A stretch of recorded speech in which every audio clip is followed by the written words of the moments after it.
मनुष्य का जन्म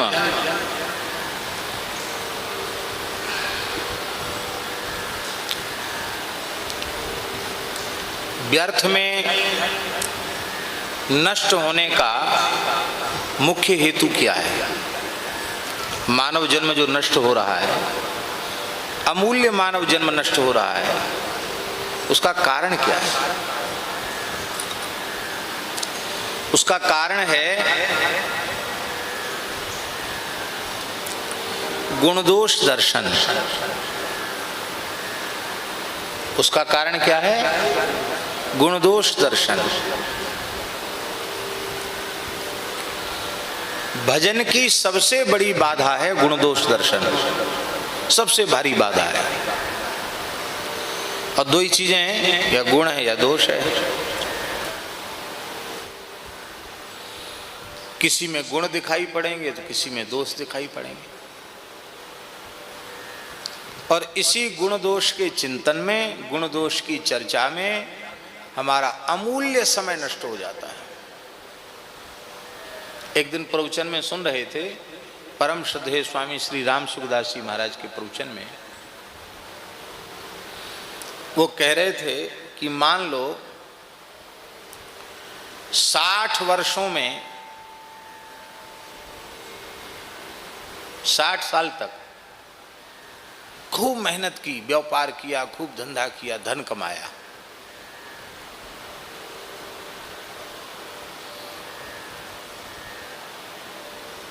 बीस वर्ष की उम्र से ही कमाने लग गया, ओ दिन रात धन के पीछे पड़ा रहा, और 60 वर्षों तक कमाया। कितने हो गए? 80 हो गए। 80 साल की उम्र बीत गई धन कमाते कमाते। कितना कमाया? मान लो 1 अरब रुपए कमा लिया। कितना? 100 करोड़ रुपए कमा लिए। अब 100 करोड़ रुपए कमा लेने के बाद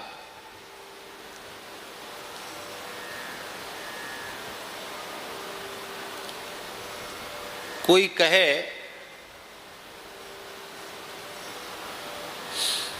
कि हम वो पूरा का पूरा 100 करोड़ रुपए देते हैं, हमारी 10-5 साल उम्र और बढ़ा दो। बढ़ेगी? हम 100 करोड़ रुपए खर्च कर रहे हैं, कितने साल में कमाया? 60 साल में। 10 साल तो हमको दो, मिलेगा? 1 अरब नहीं, 100 अरब भी पैसा तुम लगाओ तो भी नहीं मिलेगा। बोले चलो कोई बात नहीं, 10 नहीं मिले, 1 ही साल मिल जाए, मिलेगा? तो चलो 1 साल न मिले, 1 महीना मिल जाए, मिलेगा?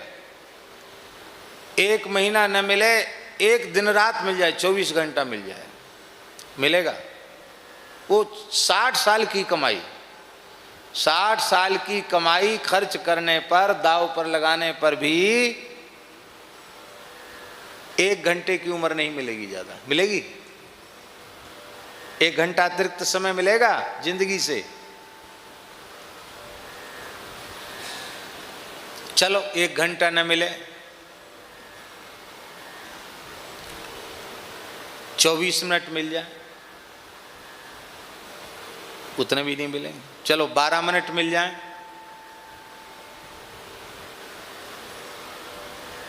पूरे जीवन की कमाई खर्च करने पर उतने भी नहीं मिलेंगे। चलो 6 मिनट मिल जाए, चलो 3 मिनट मिल जाए, 1.5 मिनट मिल जाए,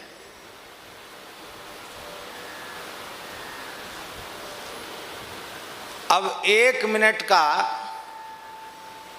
कितने सेकंड होते? 1 मिनट में 1 सेकंड मिल जाए अतिरिक्त। जे लेखे की श्वास गई आवत न बहोरी, अग्र स्वामी जी ने कहा है। जे लेखे की, लेखे की श्वास गिनती की श्वास है, गई आवत न बहोरी, यदि चली गई है फिर उसके बाद श्वास नहीं आने को तो नहीं आएगी, गई तो गई, लौट के नहीं आएगी। गई तो आएगी नहीं, आई तो गए जाएगी, खत्म। ये नहीं कह सकते कि अभी तो हम ऐसे किया है, ऐसे कर लेने दो, इतना भी नहीं।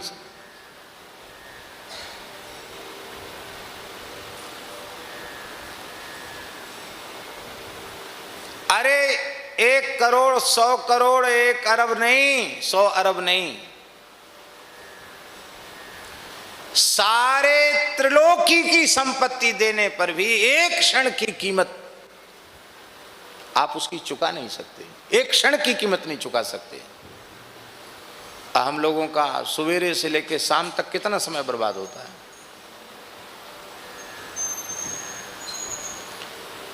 जो कुछ थोड़ा मोड़ा समय मिलता है तो या तो वह गुण चिंतन में जाता है या दोष चिंतन में जाता है। इसीलिए श्री गोकर्ण जी ने जो अपने पिताजी को उपदेश दिया, आत्मदेव जी को, उसमें उन्होंने भजन मार्ग की सबसे बड़ी बाधा इसी को बताया, अन्यस्य दोष गुण चिंतन मासु मुक्त्वा सेवा कथा रसमहो नितराम पिबत्वम। न तो किसी के दोष का चिंतन करो, न किसी के गुण का चिंतन करो। दोष चिंतन तो इसलिए खराब है, दोष तो है आपका, हमने दर्शन किया, सुना, हमारे चिंतन में आया, तो दोष तो है आपका, पर दृष्टि के माध्यम से, श्रवण के माध्यम से, चिंतन के माध्यम से आपका दोष हमारे भीतर आ गया। चिंतन में आया कि नहीं आया, नजर में आया कि नहीं आया, बुद्धि में आया कि नहीं आया। जो दोष तुम्हारे मन में आ गया है, जो दोष तुम्हारी बुद्धि में आ गया है, फिर वह दोष तुम्हारी वाणी में आएगा। किसी ने किसी को सुनाओगे, अरे वो आदमी ऐसा है, वो तुम्हारी वाणी में आएगा दोष। और वह दिन दूर नहीं है जो दोष तुम दोष मानकर निंदा कर रहे थे, जो तुम्हारी मन में आया, जो तुम्हारी बुद्धि में आया, जो तुम्हारी वाणी में आया, वह अवश्य कभी न कभी तुम्हारी क्रिया में आ जाएगा।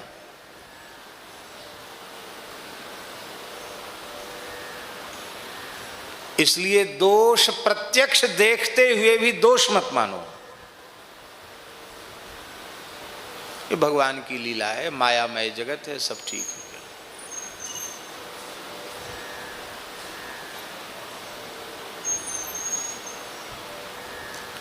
ये व्यक्ति कितना निकृष्ट है, इतना कितना बुरा काम किया, हमको तो अभी दिखाई पड़ रहा है।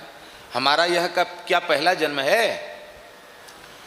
कौन सा ऐसा निंदित कर्म है जो हमने पिछले शरीरों से हजारों हजारों बार न किया हो?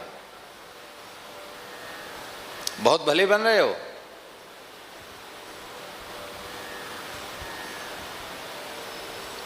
पर दूसरा निकृष्ट है, नीच है, बहुत कुटिल है, बड़ा दुष्ट है, हम बहुत अच्छे हैं।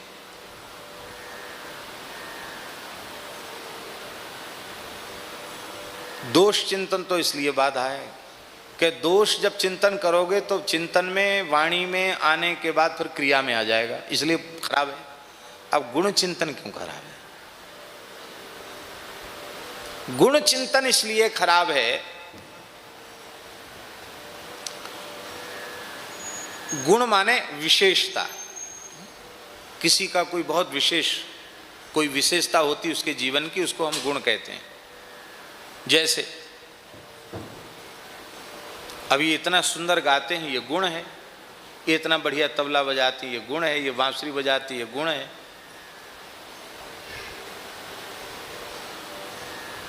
कोई भी गुण, कोई भी कला, कोई भी विद्या, कोई भी जीवन की बहुत ऊंची विशेषता जिससे हम लाखों लोगों की नजर में आवे कि अरे वो ऐसे, क्या कहना दारा सिंह पहलवान, क्या कहना वो, क्या शरीर था उनका।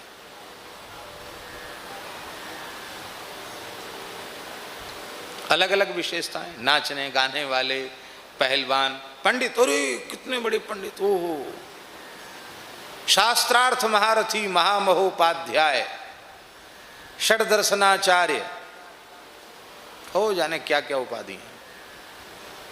बड़ा भारी गुण है। कितनी आयु उन्होंने शास्त्र ज्ञान में खपा दी।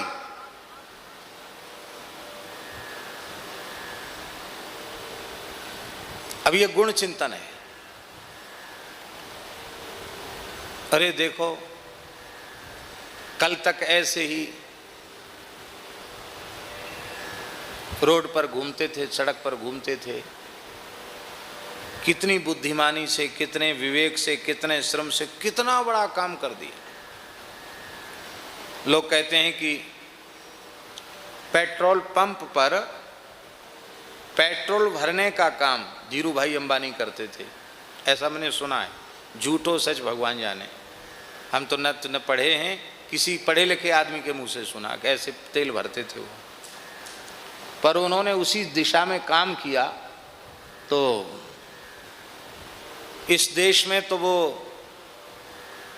पेट्रोलियम खनिज के बादशाह हो गए, एक तरह से हो गए कि नहीं हो गए। हजारों करोड़ रुपए उन्होंने कमाए, कितनी बड़ी कंपनी खड़ी कर दी। ये गुण है। कहाँ व्यक्ति था, कहाँ से कहाँ तक पहुँच गया।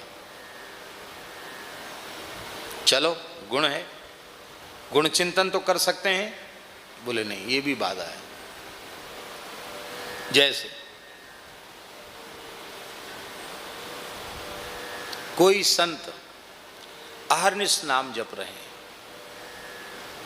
कोई साधक, गृहस्थ विरक्त का भेद नहीं है, ब्राह्मण या किसी जाति का भेद नहीं, कोई भी जो कल्याण के पथ का पथिक है वो भजन में लगा है। अब उसने गुण चिंतन किया, अरे क्या बढ़िया गाते हैं, वाह बहुत बढ़िया गाते हैं, हम भी थोड़ा गाना सीख लेते, हम भी थोड़ा गाते। अब माला तो रख दी, पहुंच गए संगीत विद्यालय में, नाम लिखा लिया। गुण के लिए आकृष्ट हुए ना। गुरुजी ने कह दिया सा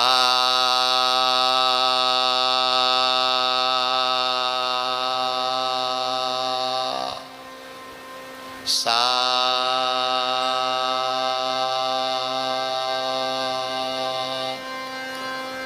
करो सा करो। कितने दिन करें? अरे बोले वो बाबू बैजू बाबरा ने 12 साल सा किया था, खड़ साधन किया था, तब उनको सिद्ध हुआ। करो 12 साल। पता है 12 मिनट भी जियोगे?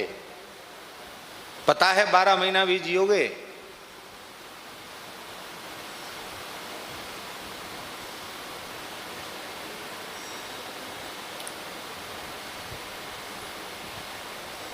देखो, निंदा का अर्थ मत लेना। बहुत ऊंची बात बता रहे हैं आपको।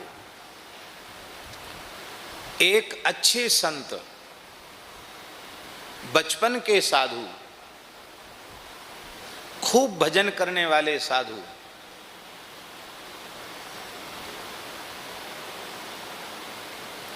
संगीत सीखने की रुचि हुई, जिनकी घटना हम कह रहे हैं वो अभी हैं इस धरती पर।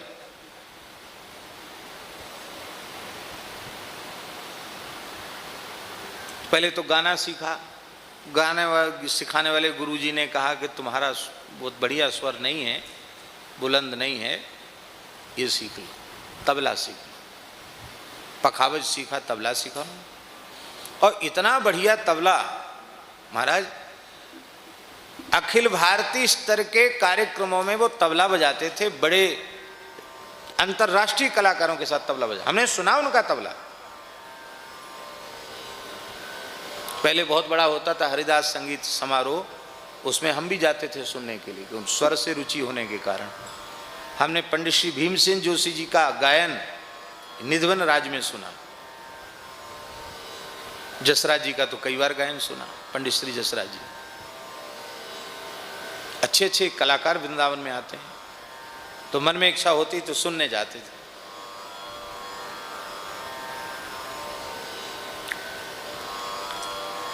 ऐसे अच्छे कलाकार की खूब अब मंचों पर जाने लगे, नगद नारायण मिलने लगे, फिर वो रजोगुणी तमोगुणी लोगों का वातावरण होता, प्राय लोग व्यसनी होते, अच्छे सब आपको नाचने गाने वाले बजाने वाले अच्छे आचरण के मिल जाएं, संभव नहीं है। उनके संपर्क में धीरे धीरे आए और हम समझते हैं 50-55 की आयु में उन्होंने विवाह कर लिया, बचपन के साथ 20-22 वर्ष की लड़की से।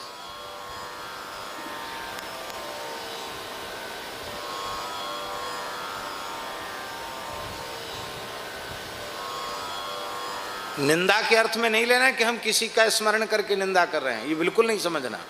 ये बात बता रहे हैं कि भजन करने वाला साधु गुण के चक्कर में फंसा और गुण माने रस्सी, बंधन बंध गया।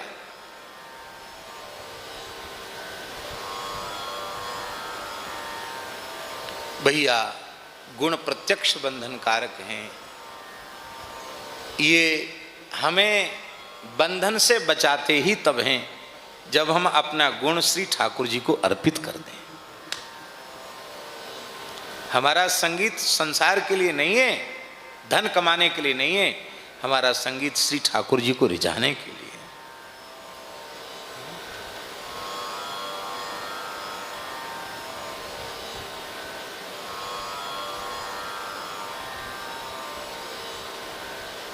श्री गोविंद स्वामी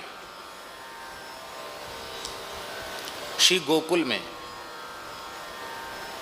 नंद घाट की बुर्जी पर बैठ करके प्रातःकाल भैरव राग में आलाप भर रहे थे, भगवान की लीला गा रहे थे।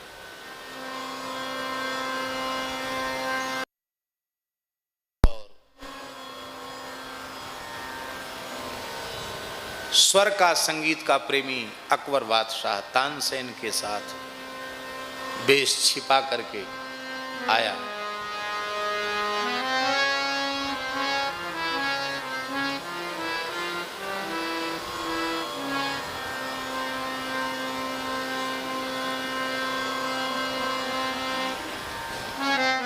जैसे ही उन्होंने स्वर छेड़े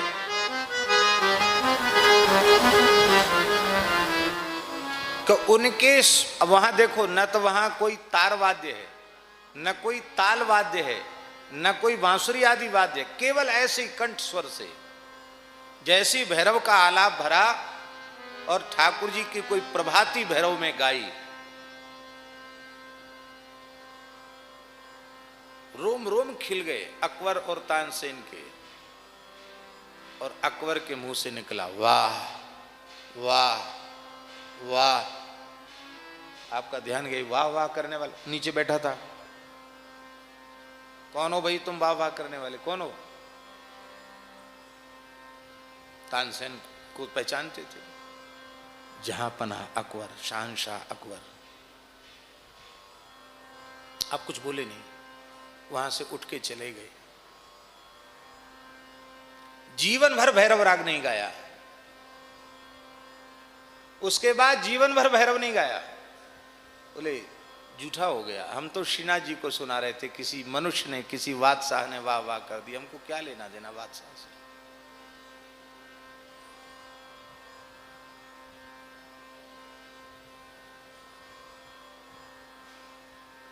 नरसिंह जी ने केदारा अपने सांवरिया को सुनाया। श्री मीरा जी का गीत संगीत गिरधर के लिए। आपका शास्त्र ज्ञान, आपकी कला, आपके गुण, आपका नृत्य, सब कुछ गुण सागर के चरणों में अर्पित हो। नहीं तो ये गुण ही तुम्हारे पतन का कारण बन जाएंगे।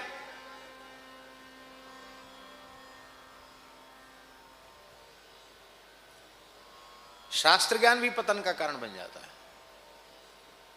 हाँ, ऐसे भी उदाहरण मिल जाएंगे संसार में सुनने देखने में कि बहुत ऊंची कोटि के विद्वान हैं और उनका व्यक्तिगत जीवन बहुत निकृष्ट है। साधारण मनुष्य भी ऐसा नहीं कर सकता जैसा वो करते हैं।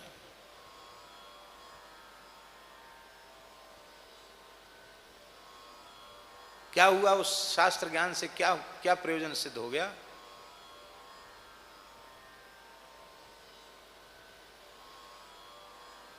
और इतना दुबला पतला कोई है यहाँ? कोई नहीं दिखाई पड़ रहा है। होंगे कोई जरूर,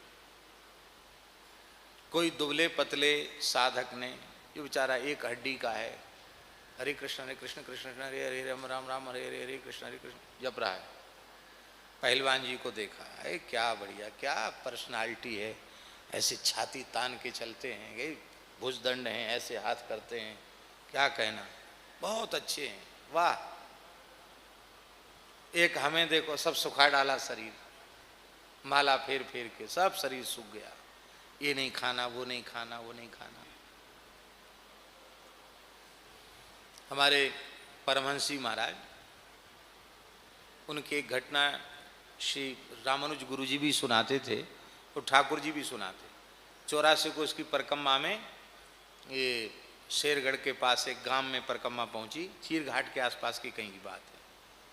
तो हमें ब्रजवासी लायो मधुकरी, तो गुरु जी ने तो फल लिए, परमहंस भी थे साथ में, बाबा फल खा लो, परमहंस जी ने मना कर दिया। दूध पी ले ना, नहीं, मना कर दिया। तो छाछ ले आऊं, मना कर दिया।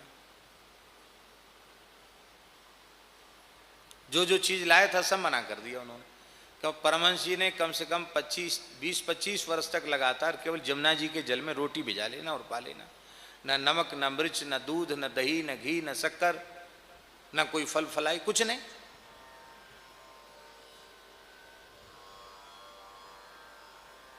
पंगत में गुलाब जामुन चल रहे हैं, मालपुआ चल रहे हैं, उसी बीच में वो रोटी भिजाकर पानी में खाते थे।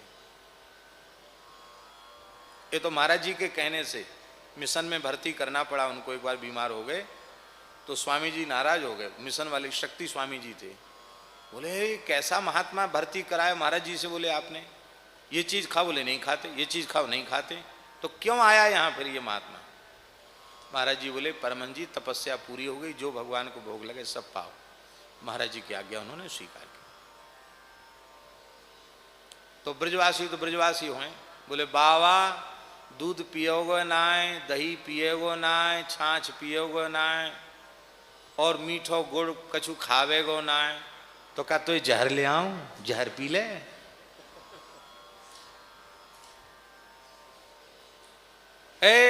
वैसे ही सूख रहो है, और ये ना खाऊंगा, वो ना खाऊंगा। अरे बाबा कछु खाए ले। ब्रजवासी ऐसी बोले दामन के।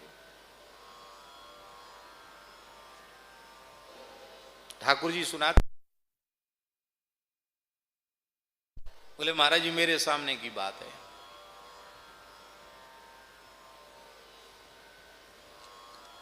तो अब कोई दुबला पतला व्यक्ति, उसको पहलवान जी बहुत अच्छे लगे। तब उन्होंने कहा चलो ठीक है पहलवान जी बहुत अच्छे, अब हम भी कुछ शरीर को बढ़ाएंगे। तो अब शरीर तो बढ़ेगा तो दूध घी बादाम खाना पड़ेगा, उसके लिए कुछ ना कुछ काम करना पड़ेगा, धंधा करना पड़ेगा। तब मामरा बादाम आएगा, तब भिजाया जाएगा, उसको फिर चंदन जैसे घिसा जाएगा, फिर चाटा जाएगा, फिर उसको पचाने के लिए 1000 दंड, 1000 बैठक, कसरत, ये सब करना पड़ेगा कि नहीं? भाग दौड़ करना पड़ेगा।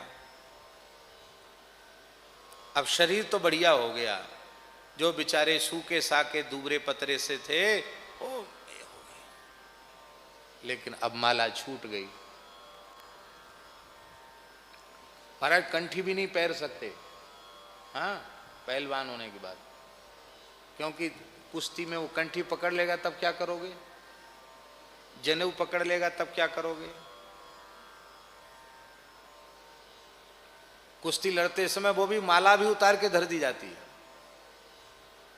उसी बीच में मर गए तो एक उल्टा पलटा हाथ पर गया और वहीं अखाड़े में ही जैसी आराम हो गई, तब क्या करोगे? बिना कंठी के प्राण छूट जाएंगे। कोई भी संसार का गुण उस गुण के प्रति यदि आपका आकर्षण हुआ तो चाहे जितना गुणार्जन कर लो, बुढ़ापे से बच नहीं सकते, रोग से बच नहीं सकते, मृत्यु से बच नहीं सकते, मरना तो पड़ेगा और तुम्हारे जीवन का अमूल्य समय नष्ट हो जाएगा। प्रारब्धवश कुछ गुण प्राप्त हो जाएं, ये गुण हमारे नहीं हैं, गुण तुम्हार समुझे ही निज दोषा। गुण श्री ठाकुर जी के हैं, ठाकुर जी के हैं, ठाकुर जी की सेवा के लिए। गुण भगवान के हैं, दोष हमारे हैं। हम लोग उल्टा करते हैं, गुण तो हमारे हैं, गलती सब भगवान की, दोष सब भगवान का है, भगवान ने अच्छा नहीं किया हमारे साथ। एक ज्यादा पढ़े लिखे व्यक्ति थे, बोले परमात्मा बुद्धिमान नहीं है। अरे क्या बोल रहे हो, परमात्मा बुद्धिमान है? बोले हाँ, लाओ एक रजिस्टर बढ़िया फाउंटेन पेन लाओ, परमात्मा की बुद्धिहीनता हम लिखते हैं, एक पुस्तक ही छपेगी, परमात्मा की मूर्खता। रजिस्टर आ गया, कलम आ गई, चले महाराज श्रीमान जी लिखने के लिए, संसार में कहां कहां परमात्मा ने मूर्खता की। एक तरबूजा इतना बड़ा दिखाई पड़ा, देख लो, ये इतनी पतली बेल, इतना बड़ा फल, तरबूजा भीतर से जो लाल निकलता है, कितनी बड़ी गलती है, इतनी पतली बेल में इतना बड़ा फल। एक मूर्खता। आगे बढ़े, बोले दूसरी मूर्खता लिखो, तो आम के नीचे बैठ गए, इतना बड़ा आम दिखाई, ये दूसरी मूर्खता। देख, इतनी छोटी बेल में इतना बड़ा फल और इतने बड़े पेड़ में इतना छोटा फल। अरे कम से कम 10-5 शेर का होता, कितना भला होता लोगों का। मूर्खता। अरे बोले गर्मी ज्यादा है, थोड़ा लेट लेते हैं, लेट गया। ऊपर से तोता ने, वो कच्चा आम था, बड़ा आम था, इतना बड़ा कच्चा आम ने, तोता ने चोंच लगाई, वो आम गिरा। आम गिरा तो सीधे नाक पर ही गिरा। अब इतने ऊपर से नाक पर गिरे तो कितनी जोर की चोट लगती नाक में। महाराज जी नाक से खून आ गया, धार लग गई, तुल्लू लग गई नाक से खून की, और रजिस्टर फजिस्टर सब भीज गया उसी खून में। उसने कहा परमात्मा आप बहुत बुद्धिमान हैं, हम ही महामूर्ख हैं। आपने बड़ी कृपा की, जो इतनी छोटी बेल में इतना बड़ा फल धरती पर लगा दिया। कहीं इतना बड़ा फल आका उसमें आम के पेड़ में लगता, वो हमारे ऊपर आज नाक पर गिरता, तो हमारी तो कपाल क्रिया हो जाती, हम तो मर जाते। आपने बड़ी कृपा की। भगवान के सभी विधान मंगलमय हैं, एक एक बात बहुत सोच करके बनाई भगवान ने। भगवान की सृष्टि में कहीं कोई दोष नहीं है, लेकिन हम दोष भगवान को देते हैं, गुण अपना मानते हैं।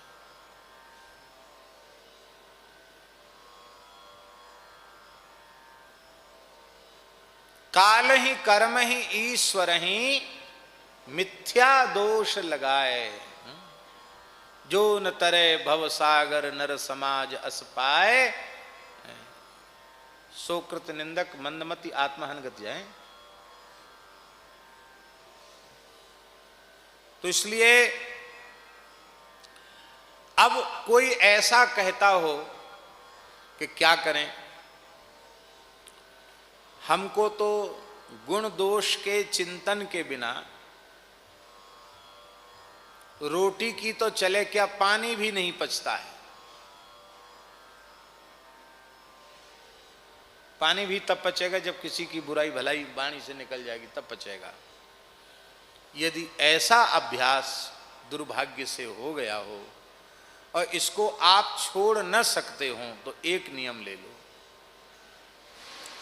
भगवान के गुणों की चर्चा करो और भगवान के प्राण प्यारे भक्तों के गुणों की चर्चा करो। और दोषों की चर्चा करना हो, इसी विनय पत्रिका में हे प्रभु मेरो ही सब दोष है, प्रभु मेरो ही सब दोष है, प्रभु मेरो ही सब दोष है, प्रभु मेरो ही सब दोष।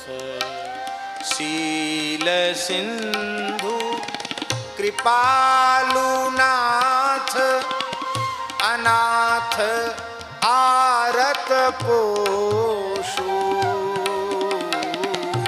शील सिंधु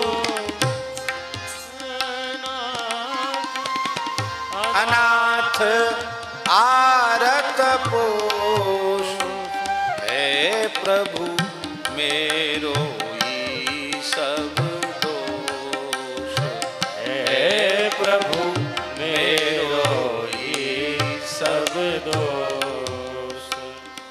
वेश बचन विराग मन अग, अब गुणन को कोशु। राम प्रीति प्रतीति पोली, कपट कर तब ठोसु है, प्रभु मेरो ही सब दोष है, प्रभु मेरो ही सब दोष। राग रंग कुसंग हो सो, साधु संगति रोसु। चाहत के हरि जसहि से, श्रृगाल ज्यों खरगोश है, प्रभु मेरो ही सब दोष है, प्रभु मेरो ही सब दोष। शंभु शिखवन रसन हुनित, राम नाम ही घोष।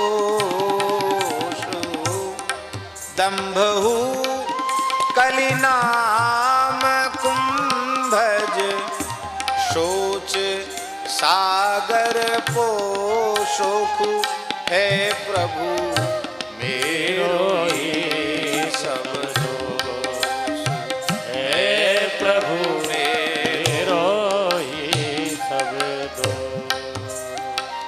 मोद मंगल मूल अति अनुकूल, निज निरजोसु।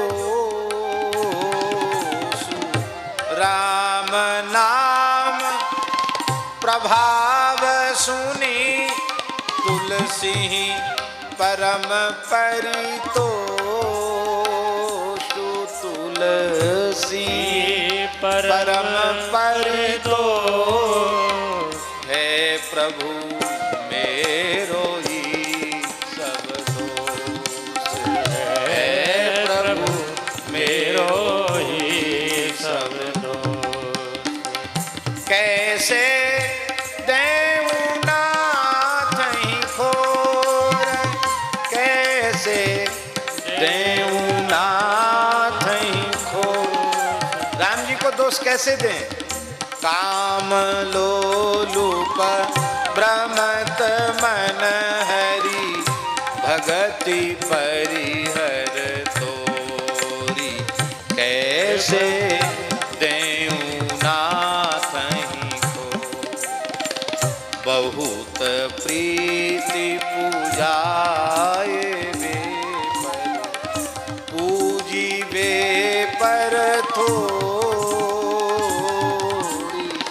देत सिख सिखयो न मानत, मूढ़ता मोरी कैसे देऊं नाई डोर, कैसे देऊं नाई डोर, कैसे देऊं नाई डोर, कैसे देऊं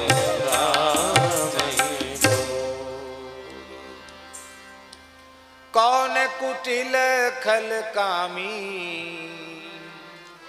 मौसम, कौन कुटिल खल कामी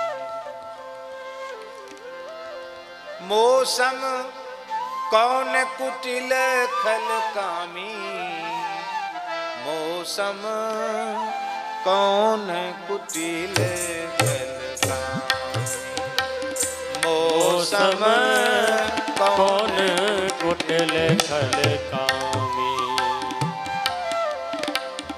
जिन तन दियो ताहि बिसरायो, जिन तन दियो ताहि बिसरायो, ऐसो नमक हरामी, ऐसो नमक हरामी, मौसम कौन कुटिल खल कामी। मौसम कौन कुटिल खल कामी। भरी भरी उदर विषय को धायो, भरी भरी उदर विषय को धायो, जैसे शूकर ग्रामी, जैसे शूकर ग्रामी। हरिजन छाण हरि विमुखन की, हरिजन छाण हरि विमुखन की, निस दिन करत गुलामी, निस दिन करत गुलामी, मौसम कौन कुटिल खल कामी। मौसम कौन कुटिल खल कामी। पापी कौन बड़ो जग मोते, पापी कौन बड़ो जग मोते, सब पतितन में नामी, सब पतितन में नामी। सूर पतित को ठौर कहाँ है, सूर पतित को ठौर कहाँ है। सूर पतित को ठौर कहाँ है, सूर पतित को ठौर कहाँ है। तुम बिन श्रीपति स्वामी, तुम बिन श्रीपति स्वामी, मौसम कौन कुटिल खल कामी। मौसम कौन कुटिल खल कामी।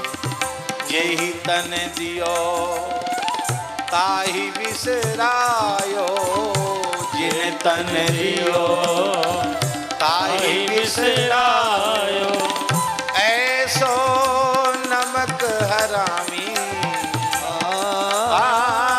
ऐसो नमक हरामी, मौसम कौन कुटिल खल कामी।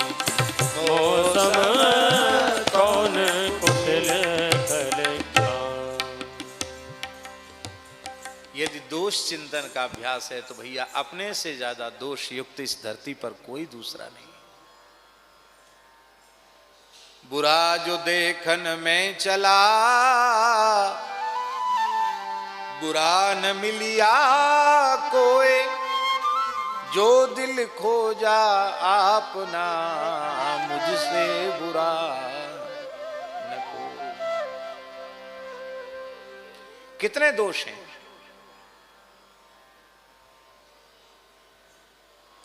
देखो हमारे महाराज जी कहते थे, भक्तमाली जी महाराज जी कहते थे, मनुष्य अपने दोषों को या तो स्वयं जानता है या फिर सर्वांतर्यामी भगवान जानते हैं। संसार नहीं जान सकता। संसार तो हमारे बाहरी रूप को देख रहा है।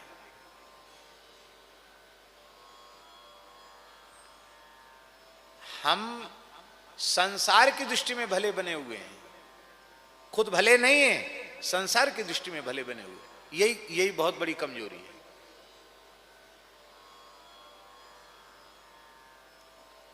संसार की दृष्टि में भले बुरे मत बनो, श्री ठाकुर जी की दृष्टि में उनकी नजर पड़े।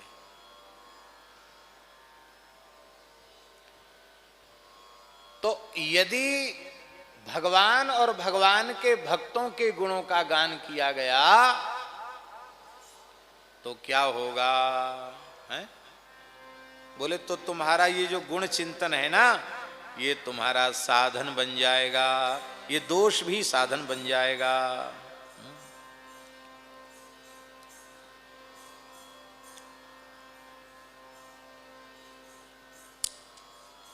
जय जय श्री राधे, जय जय श्री राधे, जय जय श्री राधे।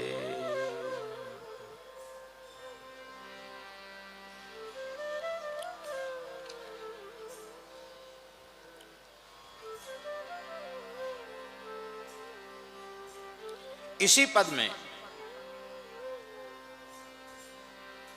गोस्वामी जी कह रहे हैं, हाँ,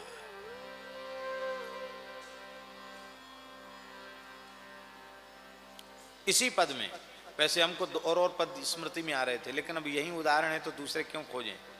इसी पद में गोस्वामी जी कह रहे हैं, सजल नयन गद गद गिरा, गहवर मन पुलक शरीर, गावत गुण गण राम के ही न मिटी भव भीर। भगवान के गुण गाने, भगवान के गुण गाओ, भगवान के भक्तों के गुण गाओ। जो हरि प्राप्ति की आस है, तो हरिजन गुण गाए, न तरु सुकृत भुजे बीज ज्यों, जन्म जन्म पछिताए। भगवान के गुण गाओ, भगवान के भक्तों के गुण गाओ। और दोष वर्णन करना है तो अपने दोषों का वर्णन करो। महाराज जी, बड़े से बड़ा अपराध करने पर भी लोग अपने को निरपराध प्रमाणित करते हैं। हमारी गलती नहीं, स्वीकार ही नहीं करेंगे, मर भले ही जाए, गलती स्वीकार नहीं करेंगे, हमारी गलती है ही नहीं। तुम गलती स्वीकार नहीं कर रहे हो, यही तुम्हारी गलती है।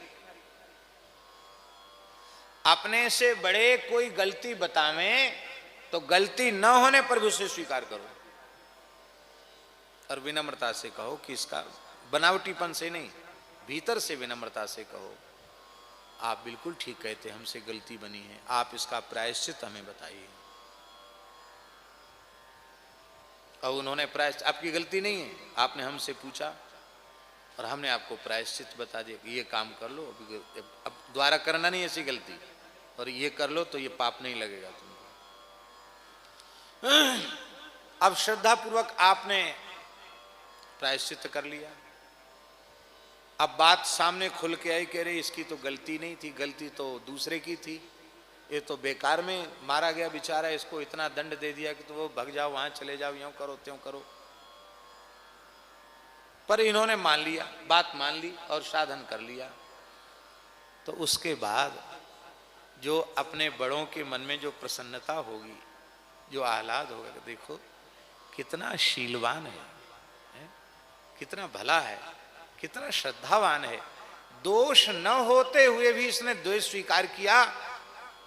और हमें समझना चाहिए कि यदि अपने से बड़े दोष बता रहे हैं तो हो सकता है किसी जन्म का दोष हो, अथवा वो दोष आने वाला हो, तो आने वाले दोष से हमको बचा लिया, अब पिछले किसी दोष का प्रायश्चित हो गया। यदि वर्तमान में दोष नहीं है तो इतना धैर्य रखे, फिर वह दोष जीवन में द्वारा नहीं आएगा। जो काम अपने साधन से नहीं बनता है, कई जन्म के साधन से नहीं बनता, वो काम गुरुजनों की प्रसन्नता से बन जाता है। इनका हृदय प्रसन्न हो जाए, सब काम बन जाएगा।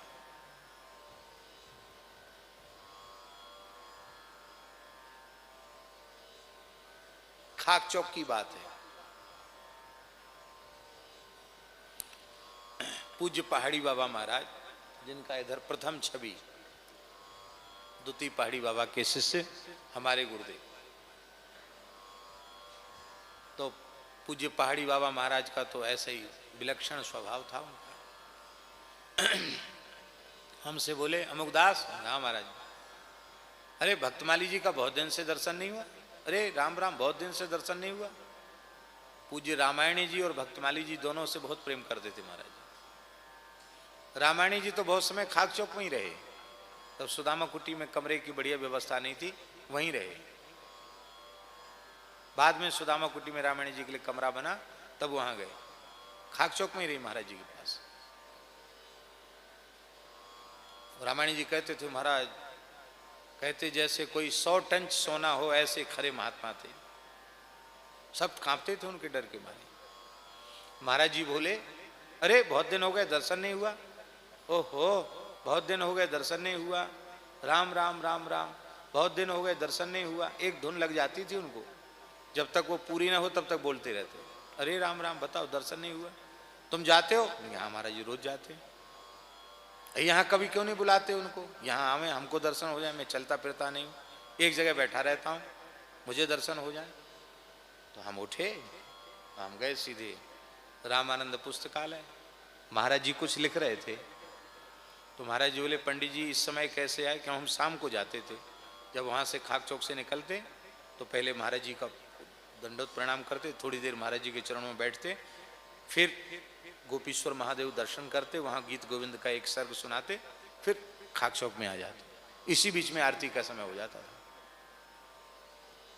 वो थोड़ा समय रहता था, महाराज जी से पूछ के जाना। तो हम शाम को जाते थे महाराज जी के पास। अब कभी समय मिलता था तो सवेरे भी चले जाते, पर शाम को तो पक्का जाते थे, थोड़ी देर बैठते थे। तो दोपहर में पहुंच गए। दोपहर का मतलब 3 साढ़े 3 बज रहे होंगे। महाराज बोले, पंडित जी इस समय कैसे? तो हमने कहा, महाराज जी याद कर रहे थे ऐसे कि बहुत दिन हो गए भक्तमाली जी का दर्शन नहीं किया, आपकी याद कर रहे थे। तो महाराज जी कुछ लिख रहे थे, उस वाक्य को भी पूरा नहीं किया, तुरंत कलम बंद करके और पुस्तक बंद करके और ऐसे एक गमछा डाला कंधे पे, और कमर तो थोड़ी झुक गई थी। महाराज जी चल पड़े। हमने कहा, महाराज जी अभी नहीं? कब? बोले, नहीं नहीं, कोई महापुरुष संत याद करें तो तत्काल वहां उपस्थित होना चाहिए। इतने बड़े तपस्वी सिद्ध पुरुष योगी राज याद कर रहे हैं, तो ये दास का सौभाग्य है, हमें जाना चाहिए, अभी चलते। अब महाराज जी आगे आगे, हम पीछे पीछे। यहाँ आ गए। ओहो, आ गए, आ गए। हमसे बोले, अरे हमने इसलिए तुमको कहा था कि तुम अभी धूप में ले आओ, इतनी गर्मी में ले आओ। अरे राम राम राम, परेशान कर दिया महात्मा को। है तेरी जय तेरी, पढ़े लिखे बुद्धिमान नहीं होते हैं। अरे राम राम, ओहो, अरे ये क्या हुआ? बैठो बैठो, बिराजो बिराजो बिराजो।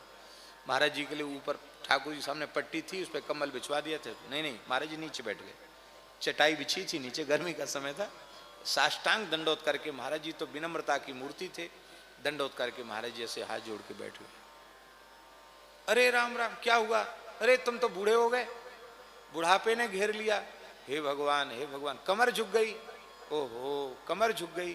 ओहो, बाहर जाते हो? महाराज जी बोले, हाँ। लोग आग्रह करते हैं तो चले जाते हैं। क्यों जाते हो?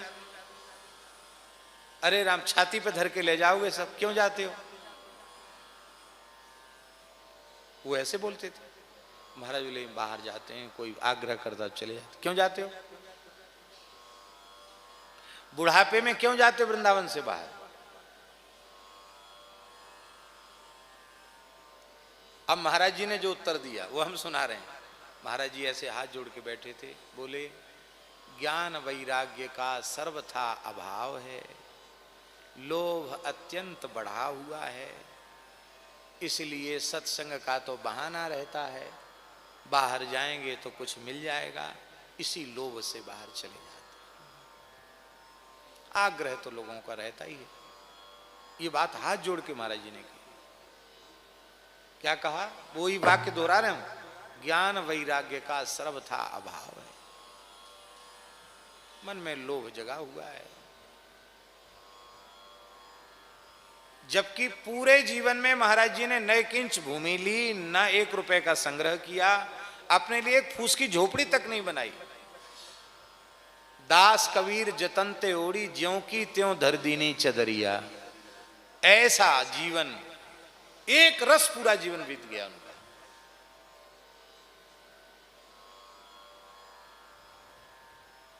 अब बोले लोभ बढ़ा हुआ है। महाराज जी बोले कमर झुक गई, क्यों जाते हो बाहर? क्यों जाते हो? लाद के ले जाओगे, छाती पे धर के ले जाओगे?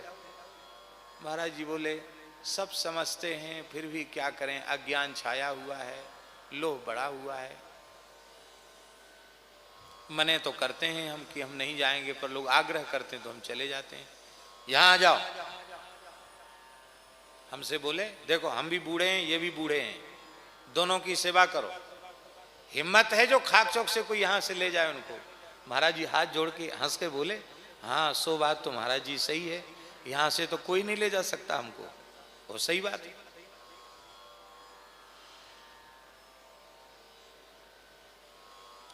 श्री रामायण जी सुना रहे थे, यहीं जब विराजते थे, रामायण जी सुना रहे, बोले हम खाक चौक में रहे तो हमको खूब विश्राम मिला। क्यों? बोले यहाँ तो कोई भी कभी भी आ जाए हमसे मिलने के लिए, और वहाँ हम कथा कह के आते खाक चौक में, ऊपर चले जाते कमरे में, और कोई मिलने क्यों आए? दर्शन करने। है तेरी देर बदमाश कहीं का मूर्ख, इतनी देर कथा सुना, दर्शन नहीं हुआ? इतना चिल्ला करके आए हैं, फिर उनकी छाती पर जाके बैठ जाओगे? है खबरदार, दबाए विश्राम करने दो महाराज को। सवेरे आ जाओ, भजन ध्यान का समय, सवेरे सवेरे बातचीत करने का समय, भजन करने दो महात्मा। वो कहते थे, ऐसे डांट के रखते थे, कोई नहीं यहाँ भीड़ भाड़ आती मेरे पास। रामायण जी ने खुद सुनाया।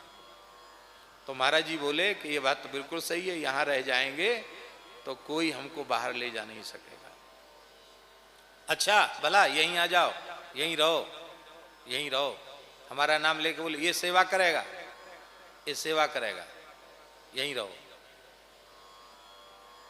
फिर हमसे बोले ऐसे लाना चाहिए महापुरुषों को।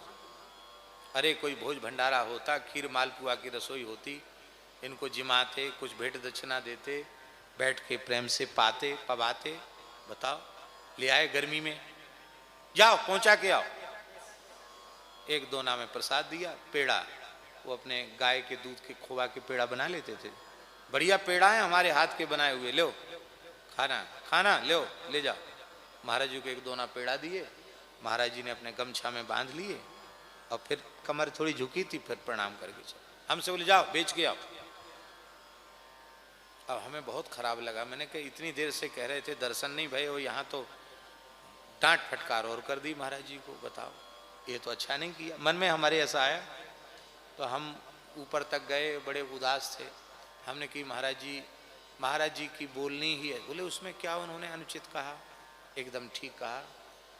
श्री भट्ट देवाचार्य जी महाराज कहते हैं, विपिन राज सीमा के बाहर हरियू को न निहार, यद्यप मिले कोट चिंतामणि तदपना हाथ पसार।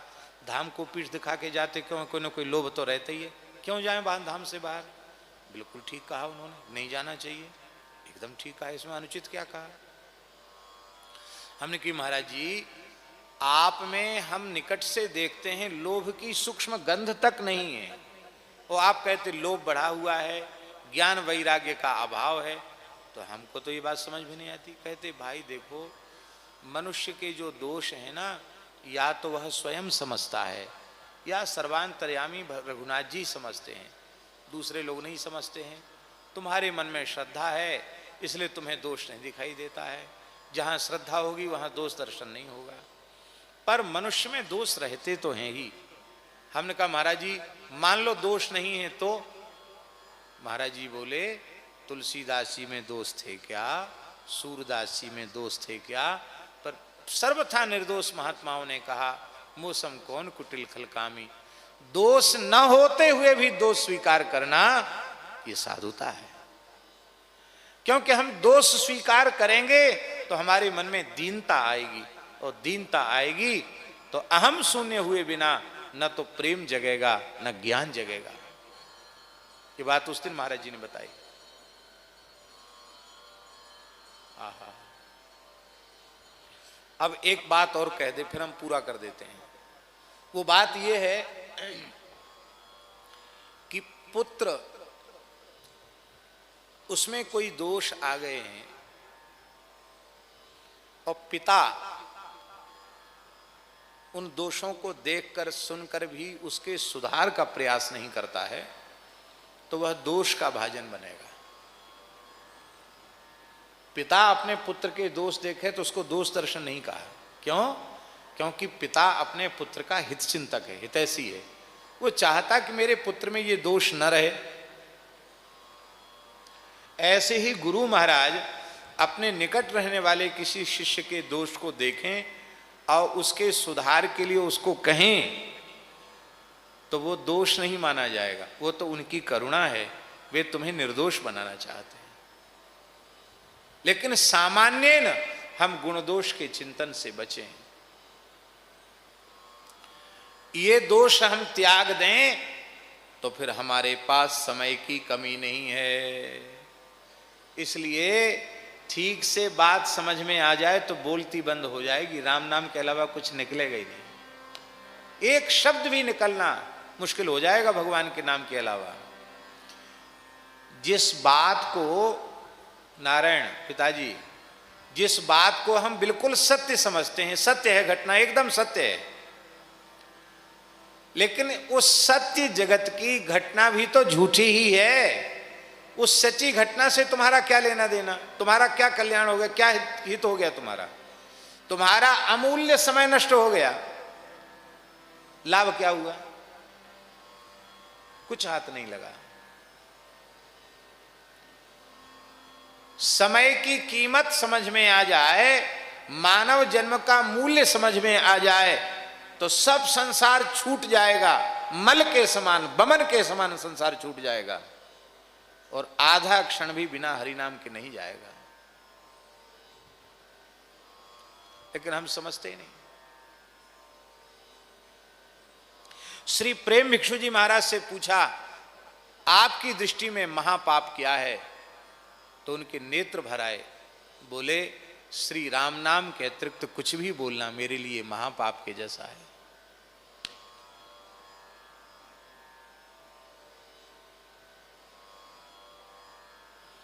यही साधन इस पद में गोस्वामी जी बता रहे हैं। यही साधन, यही साधन।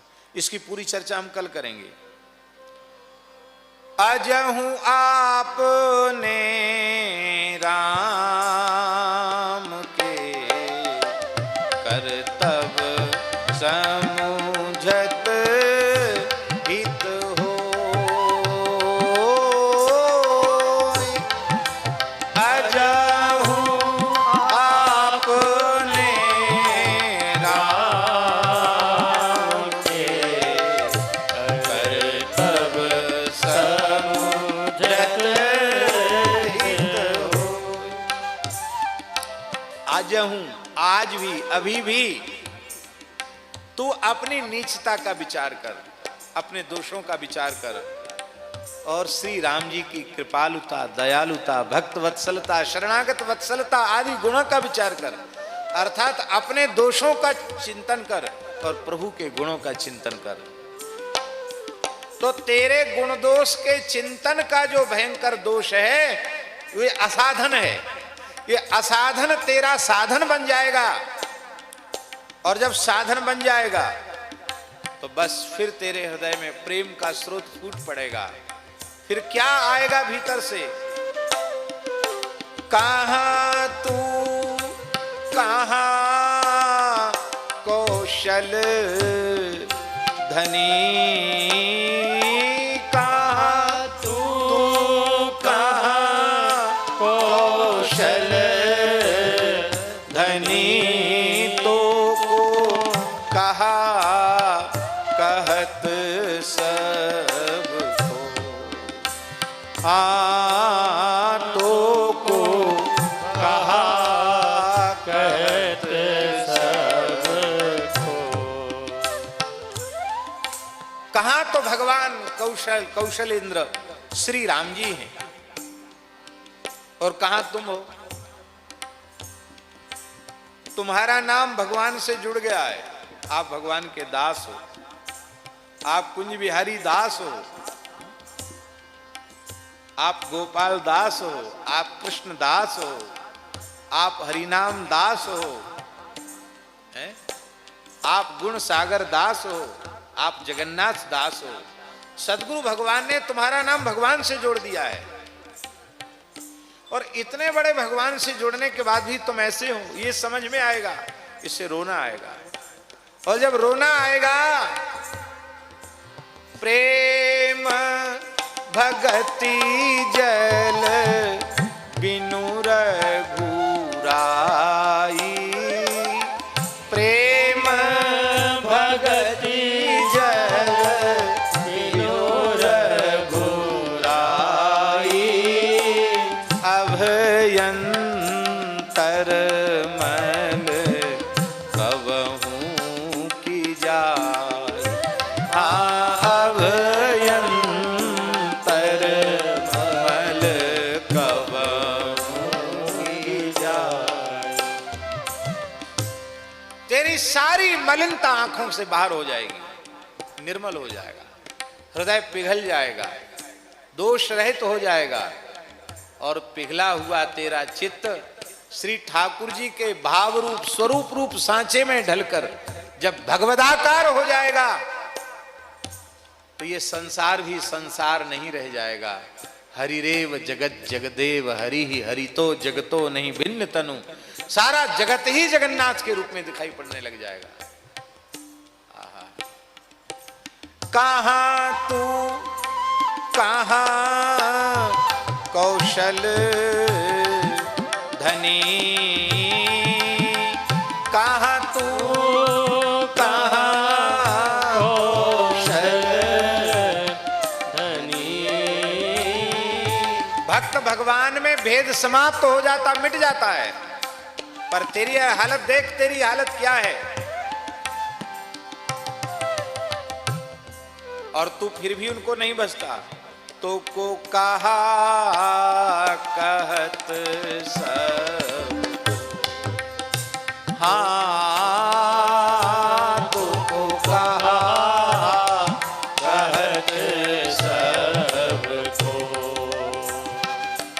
अजहूँ आपने राम के कर्तव्य समुझत हित हो, कर्तव्य समुझत हित हो।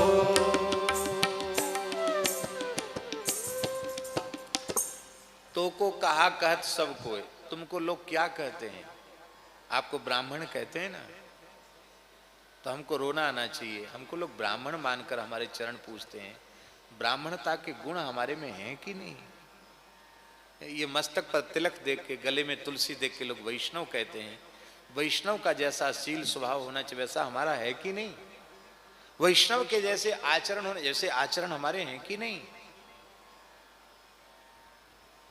नहीं है तो क्यों नहीं है? हम प्रयास करें कि हम सच्चे अर्थों में भगवान के दास बन सकें।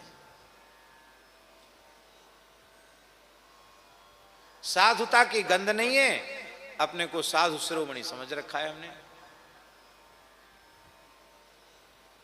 ये भूल है, इस भूल को हम सुधारें। कैसी एक एक बात कैसी प्यारी है, बस समझ में आ जाए काम।